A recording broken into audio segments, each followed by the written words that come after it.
Hey everyone, welcome back to Clever Boy Gaming. I'm your host, Clever Boy, and today we're on episode 8. And I just want to know, how's everyone doing out there? I really want to know. Now, tonight's the night before Thanksgiving, and I'm hoping that everyone out there is getting ready to have some good food, spend some time with their family, and, just unwind before the year comes to an end. Um, Around this time, I really do like to focus on, only a few things. That's love, family, and self. So I'm going to be spreading out some love to you guys, hoping that everyone's enjoying their Thanksgiving tomorrow. And let's jump right into it. So today's episode, what I really want to focus on is an interesting topic, something that I just thought of right on the top of my head right before I actually did this video. And I want to talk about the difference between online gaming and single player gaming. Now, I know in 2021, that's a bit of a dried up topic. I mean, in my early days of video gaming, which I would say is about the early 2000s, there really wasn't much of a multiplayer online scene. I mean, when you're talking about systems like the PlayStation 1, the PlayStation 2, Dreamcast, these were like the pioneers of online gaming. Specifically, if I'm not mistaken, I believe the Dreamcast may have had something of a multi online system only for a select games, I believe. Um, Honestly, in those days, we didn't need things like Call of Duty Online and all of these new arcade battle royale video games. All we really needed was a nice single player campaign, single player experience.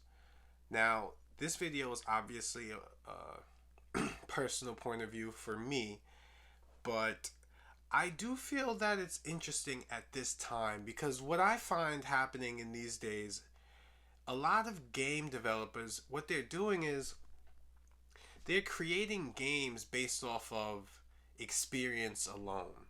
When you look at the new Call of Duties, you really aren't looking towards the single player campaign or, the aesthetics of the video game. All you're really looking at is, how's that online going to be?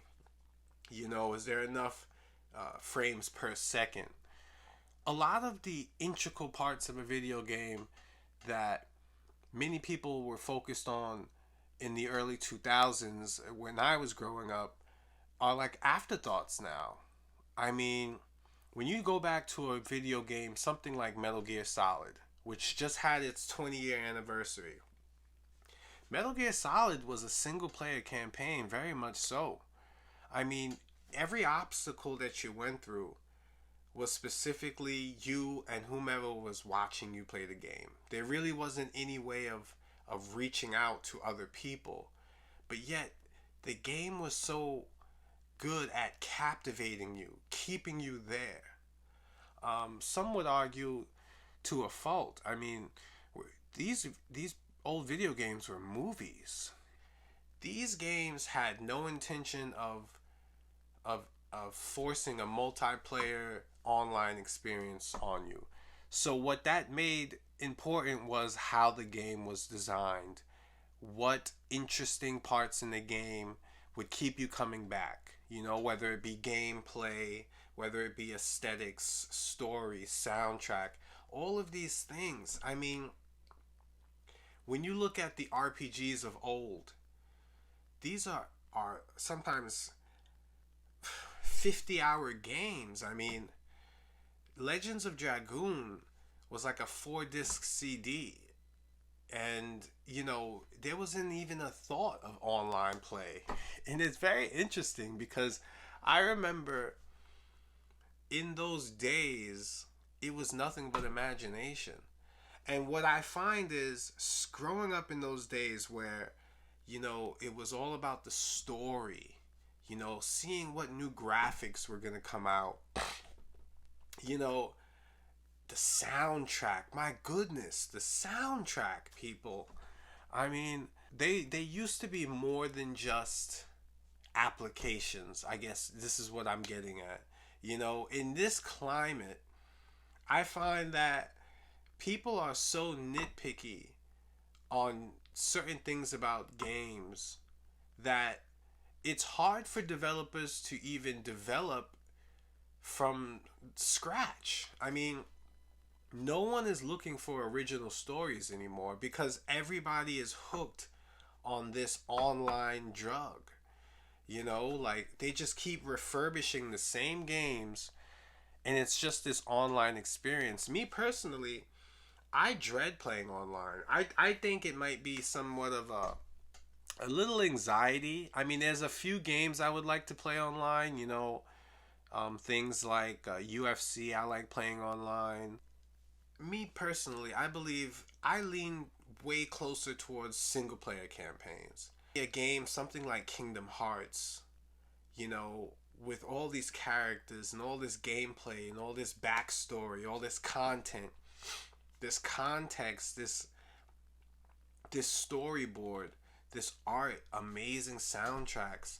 That is to me all I need.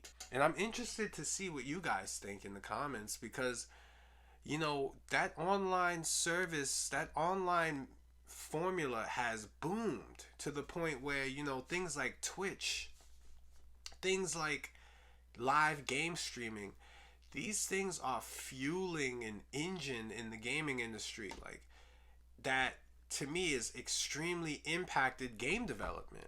Nowadays, when you look at a new game, you have to wonder, okay, what is the online gameplay like, or you know, how can I make this viral in competition? You know, you're not concerned anymore about the beauty, the art of it. Now don't get me wrong, I'm not trying to dismiss online games because I would be foolish to. Honestly, one of my most played games is NBA 2K. I like to play, you know, on my own, develop my own character. Like my video game process is a very personal one. At this point, we might be hitting a turning point. You know, when you look at a lot of the games coming out now, you're starting to realize they're losing a bit of that juice, that substance, and I blame it on the online multiplayer gaming scene. It must be hard as a developer to sit down in a room and think of an appealing approach towards customers and not include an online multiplayer base. It'll be almost sacrilegious at this point, I can imagine. I would love to know what you guys think, whether you guys are on the side of single player or if you guys are on the side of multiplayer, or if you guys are on both. Leave a comment in the comment section. If you haven't, please hit the like button and subscribe. And don't forget to to spread love and happiness to all. Thank you so much. I'll see you on the next episode.